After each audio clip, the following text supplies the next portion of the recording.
Alright, good morning mga Lodi Bros. So gagawa natin ng part 3 ang ating fuel consumption test dito sa Lexi 155 natin. So yung una natin ginawa kasi is sobrang tipid mode, full tank silver, and pakisagad lang dito. Ayan. So trip meter reset. Then reset natin yung average fuel consumption. Alright, so let's go. Alright mga Lodi Bros, so ito na nga, gagawa tayo ng pangatlong fuel consumption test. Ito na yung final para sa ating maliksi kay Lexi 155. So nung una kasi natin ginawa is chill mode lang kasi break-in period pa lang. Average tayo ng mga 55 to 60 kph nun. Pumalo tayo ng 55 kilometers per liter. Pero syempre hindi naman talaga ganun yung totoong riding natin, di ba, kapag sa everyday. Nung pangalawa naman, so yung ginawa natin is sobrang waswas naman with OBR pa. So uma-average naman tayo ng mga 90. Pupalo pa tayo ng hanggang 109 kph top speed natin with OBR. So sobra namang bilis nun. Hindi man tayo magpapatakbo ng ganun sa araw-araw. So ang gagawin natin ngayon is the normal riding, which is average tayo ng mga 80 kph. Ah! Dalawa lang. No problem. Sir, thank you po. Sige, sa YouTube tsaka Facebook. Sige po. Sige. Ano, kung saan mo ito mga Salamat. So ngayon mga Lodi Bros, yan, dadagdagan na yung ating mga subscribers, no? So maraming salamat sa mga sumusuporta. So balik tayo. So ngayon, inaantay na lang natin sila PH Moto tsaka sila Kuya Louie and Ate Kat. So hindi tayo magwawaswas kasi kasama natin yung bagong X-Max sa ride. Yun nga, bagong bili ni PH Moto. So abangan nyo rin yun. At sigurado magiging maganda na naman yung ating experience sa kanyang motor. So for now, dito muna tayo kay Maliksi para sa ating final fuel consumption test. Alright.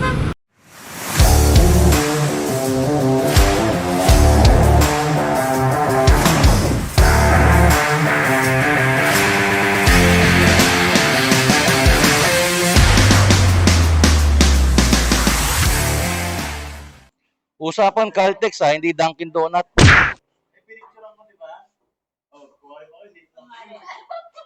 Late ka! Ano ba kanina pa mag-iintay? So ito na ang ating mga kasama, sila Kuya Louie, Ate Kat, at syempre ang bagong X-Max. Alright, yan, tinetestingan na ni Kuya Louie, oh. So ito na nga, biyahe na tayo mga Lodi Bros. Average lang tayo ng mga 80 kasi nga bagong-bago pa lang tong motor ni PH Moto. So gusto niyang i-break in ng maayos. Nasa 200 kilometers pa lang eh. Pareho kami na masyadong masunurin pagdating sa braking period. Sinusunod namin yung manual. Although yung iba sinasabi naman is pwede nang hatawin yung motor right from the factory kasi doon pa lang hinahataw na rin naman yun kahit pa paano. Pero siyempre, kung ano man mangyari sa motor, kung susundin natin yung manual, under pa rin siya na warranty, di ba? Play safe. So, ang tunay naman talaga na masasabi mong riding speed kapag nasa biyahe ka, usually nasa 80 to 90 lang naman talaga yan. So, gusto ko talagang subukan yung ganong speed. So, balikan ko kayo mga Lodi Bros, ha? So, just sit back, relax, and enjoy. Alright.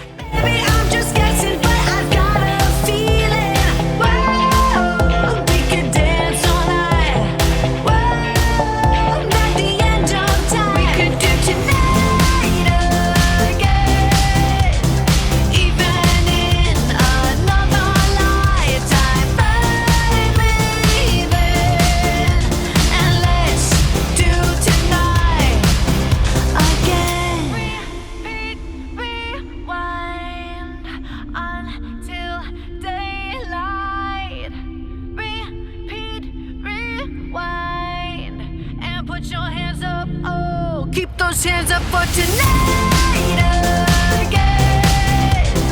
Even in another lifetime, find me there. And let's do tonight again. Even in. Alright mga Lodi Bros. So at 38 kilometers, nabawasan na tayo ng 1 bar. And then sa instrument panel natin, yung computation is lumalabas na nasa 44.5 kilometers per liter tayo at an average speed of 75 to 80 kph. So, yun yung ating fuel consumption based dito sa kanyang computation. So, mamaya check pa natin yan pagka nagpa-full tank ulit tayo doon sa ating destination sa Nara. So, almost halfway na tayo sa ating destination. So, update na lang mamaya mga Lodi Bros, no? Pero yun nga, 38 kilometers or 37, nabawasan na tayo ng 1 bar. Alright, update tayo mga Lodi Bros. 54 kilometers, 2 bars lang nabawas sa atin. So, andito tayo sa kilometer 56. Approaching na tayo ng municipality of Aborlan. So, yun yung first ever municipality dito sa South Palawan. So, more than halfway na tayo sa ating destination, which is Nara. Nasa around 92 kilometers away from Puerto Princesa. So, ganun pa rin, nag-average pa rin tayo ng mga 80 sa ating speed. Sa tansya ko, mas matipid tong biyahe natin ngayon kumpara dun sa part 2 na talagang piga kung piga eh. Average tayo doon ng 34 kilometers per liter at an average speed of 95 to 100 kph. So, this time, nag-average lang tayo ng mga 75 hanggang 80, minsan 85. So, hindi naman natin pinipiga ng gusto kasi ito naman talaga yung ideal speed na masasabi mong safe na hindi ka naman maboboard. So, yung VVA natin is hindi laging activated. May mga times lang kapag medyo pipiga tayo pero most of the time, hindi naman siya nag-activate. Siguro mga 50% ng biyahe natin. Alright, so nandito na tayo sa Aborlan proper. So, isa lang tong maliit na munisipyo dito sa South. Ito yung palengke nila. So, malapit-lapit na rin tayo sa ating destination. So, still, 2 bars pa rin ang ating nabawas. Yan ang kanilang munisipyo. Aborlan. Alright, so we are now at 74 kilometers. At nabawasan na tayo ng 3 bars. So, ayan. Approaching na tayo ng Nara, Palawan. Kakalabas lang natin ang huling barangay ng Aborlan, which is the Barangay Plaridel. So, still, mini-maintain natin yung ating average speed. Nasa 80 pa rin. So, ayan na. Papasok na tayo ng Nara. Alright. 15 kilometers. Nandun na tayo. So, sa instrument panel, lumalabas na ang ating fuel consumption is 43.5 kilometers per liter. So, ang laki ng difference kung ikukumpara natin dun sa nakaraan nating biyahe, yung naunang video dito, yung part 2. Kasi naglaro na lang sa 34 kilometers per liter yun eh. Pero this time around, nasa 43 kilometers per liter. Mas mataas ng mga 9 to 10 kilometers per liter. So, minsan po, apalo tayo ng 85, yan, 87. Pero most of the time, nasa 78, 80, 83 lang tayo. Pero dahil nga medyo masarap yung straightan dito, aspaltado pa. So, pagbigyan na natin, mapapansin nyo, yan, yung mga patay na hayop. Di may iwasan talaga pagka ganung mga kalsada eh. Mabibilis yung mga sasakyan. Biglang may tatawid. Kung may mga kasama tayong malalakas. Yun oh. Sila Joros. Shout out. Sila Mike. C900 tsaka CP650R. Nauna na sila kanina. Dahil di naman tayo makakasabay sa mga yan. Okay, so in few minutes, darating na tayo sa ating destination at maghahanap tayo ulit ng mga kainan. Dahil yung mga kasama natin ay hindi pa na-breakfast. Kami nag-coffee na yun, nagtinapay na. Pero syempre, kakain ulit tayo doon. Alright? So alright mga Lodi Bros. At kakarating-rating lang natin. Dito na tayo sa Nara. So papasok na tayo sa kanilang pinaka-poblasyon. I think mga 2 kilometers na lang. So dito rin tayo last time yung wash mode with OBR. So ngayon, nadagdagan tayo ng mga kasama, no? May mga naka-big bike pa kanina. So maghahanap muna tayo ng makakainan, makapahinga ng konti at anong gumalo yung dugo sa mga puwitan. So far sa long ride mga Lodi Bros, okay naman ang Lexi, maluwag naman ang kanyang knee room. Yan o. Ito yung komportable kong pagkakaupo, yung normal seating position ko.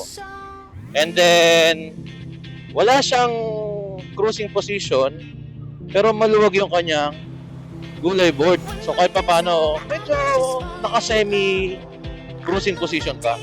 So update mga Lodi Bros, we still have 3 bars. Yan o, 3 bars. Average fuel consumption is 43.6. I-average na natin, i-round off na natin yan sa 44.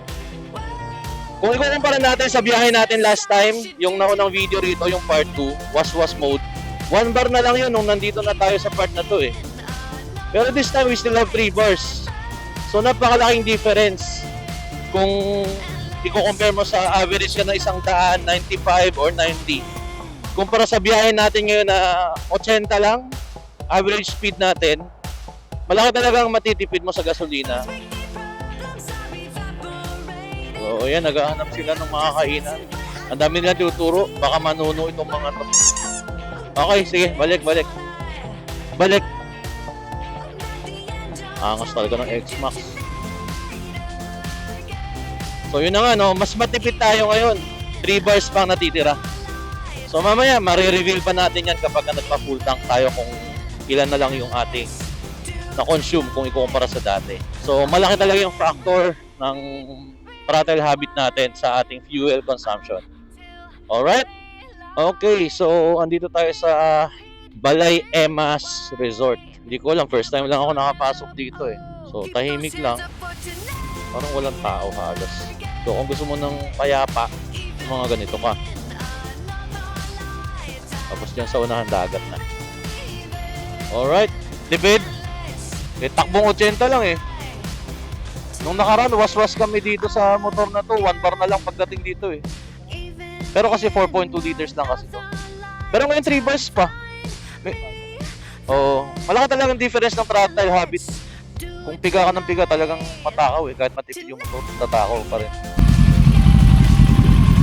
Ayan na, dumating na yung mga malalakas.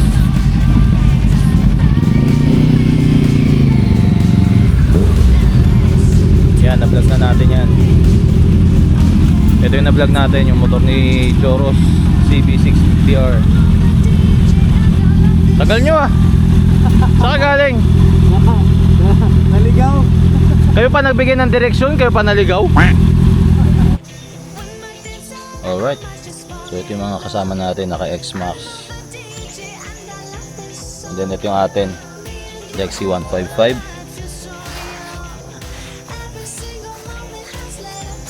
Shoutout kay Boss Bob. You know, CB650R 700 MT. Lucky. By CF Moto. Kawasaki Versys 650 and twin cylinder. Ito, malupit, Z900. So ito, na-vlog na rin natin to. Ito yung bagong version. Mapapansin yung headlight niya mas maliit kumpara dun sa dati na parang mukha ng gagamba. Tapos isa pang Versys. Yan, 650 rin to. Twin cylinder power.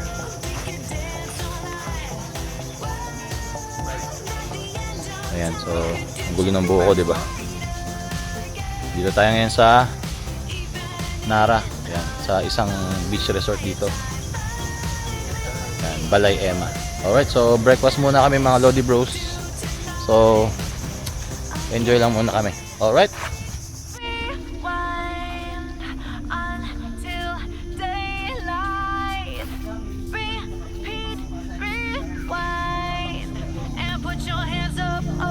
Keep those hands up for tonight again. Even in another lifetime, baby. And let's do tonight again. So tayo ay pabalik na. Pero syempre, pakarga muna tayo. Mabuti ng sigurado. So tayo ay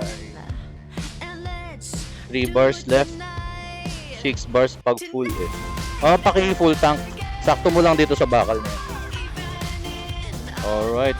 So 1.83. Sagad. Alright mga Lodi Bros. So compute tayo. 93.1 kilometers divided by 1.8. So that's 51.7 kilometers per liter. Alright mga Lodi Bros, at patapos na ang ating video para sa fuel consumption test part 3 na may average speed na 80 kilometers per hour. So nakita nyo naman ang laki ng difference kapag nagwawaswas mode ka.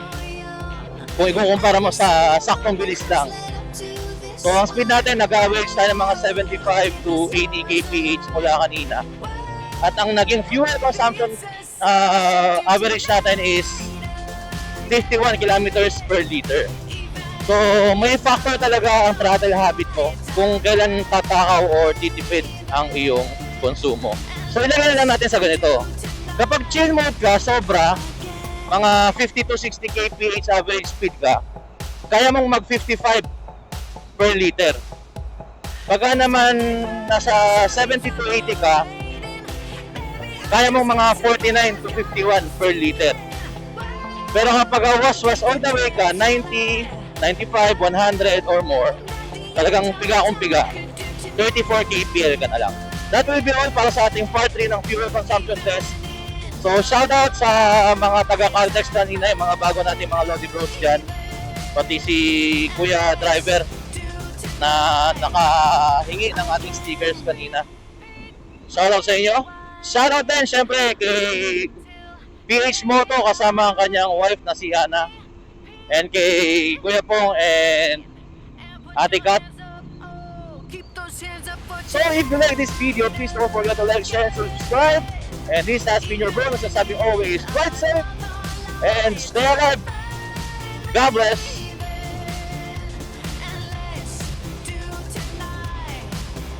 Tonight